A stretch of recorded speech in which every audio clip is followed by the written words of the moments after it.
Once upon a time, right on the edge of a quiet forest, lived a little girl with golden hair. Her name was Goldilocks. Her shiny, beautiful hair shimmered in the sunlight, and everyone who saw her couldn't help but admire her golden locks. Oh, wait a minute. At the end, I'm going to ask you a tricky little question about Papa Bear. So keep your eyes and ears open. While Goldilocks looked sweet and gentle, she could sometimes be a bit mischievous. Not too far away, in a cozy little house deep in the forest, lived a bear family. A big, strong Papa Bear, a kind Mama Bear, and a cheerful little baby bear. Every morning, Mama Bear would wake up early and cook a warm pot of oatmeal porridge for breakfast. One day, Baby Bear woke up earlier than usual. He rushed to the kitchen and was so excited to eat, but the porridge was too hot. He turned to Mama Bear and asked, "Mama, can we go for a walk while the porridge cools down?" Mama Bear smiled and nodded. So the bear family, Papa Bear, Mama Bear, and Baby Bear, left their breakfast on the table and went out for a walk in the woods. That very same morning, Goldilocks was in her backyard, waiting for her breakfast. But she was getting bored.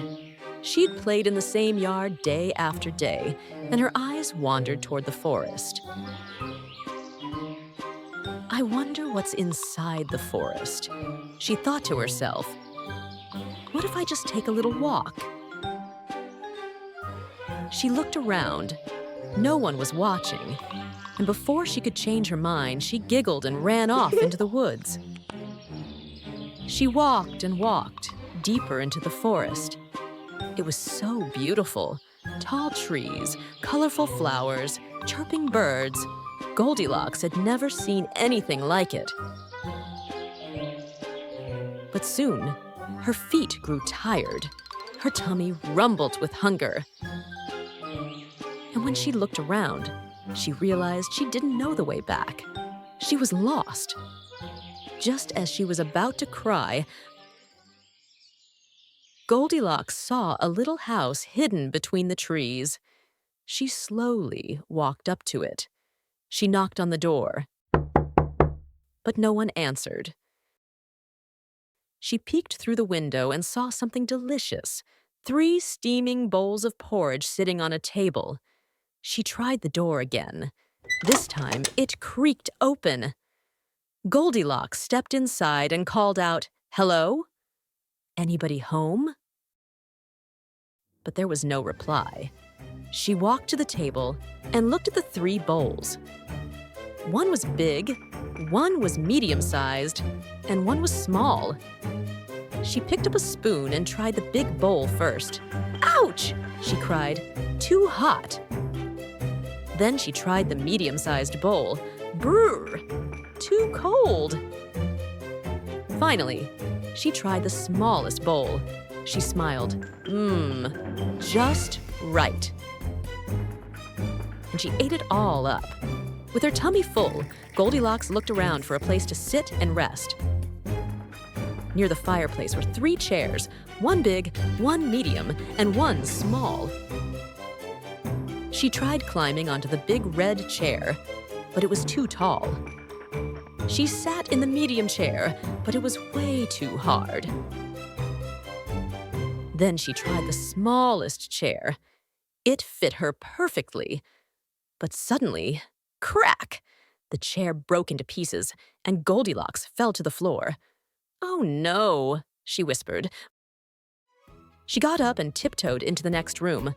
There, she found 3 beds, one big, one medium, and one small.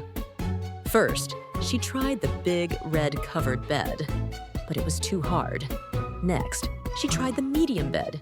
It was too soft. Then she climbed into the smallest bed. It was just right, so cozy and warm. Goldilocks yawned, curled up, and fell fast asleep. Meanwhile, the bear family returned from their walk. They were ready for breakfast. Papa Bear stepped up to his bowl. "Someone's tasted my porridge," he growled. Mama Bear looked at her bowl. "Someone's tasted mine, too." And Baby Bear squeaked, "Someone ate all of mine." They walked over to the chairs. Papa Bear frowned. "Someone sat in my chair." Mama Bear gasped. "Someone sat in mine, too." And Baby Bear wailed, "Someone broke my chair." The bears hurried into the bedroom. Papa Bear rumbled, "Someone's been sleeping in my bed." Mama Bear said, "Someone's been in my bed, too." And Baby Bear shouted, "Someone's still in my bed." The bears tiptoed closer and pulled back the blanket. There, fast asleep, was Goldilocks. She woke up slowly, and when she opened her eyes, 3 bears were staring at her. Goldilocks let out a scream, jumped out of bed, and ran out of the house as fast as she could. She didn't stop running until she found the path. And then, up ahead, she saw something wonderful. Her parents! They had been looking for her, worried sick. Goldilocks ran into her mother's arms. "I'm so sorry, Mama," she cried. "I'll never go into the forest alone again. I promise to always listen to you from now on." Her mother smiled and hugged her tightly. Okay, adventurers, now it's time for the big question. What color was Papa Bear's bed and his big comfy chair? Did you spot it? Go peek in the description and choose the right answer. From that day forward, Goldilocks kept her promise. She listened to her parents, stayed safe, and always remembered the adventure with the 3 bears in the forest. And they all lived happily ever after.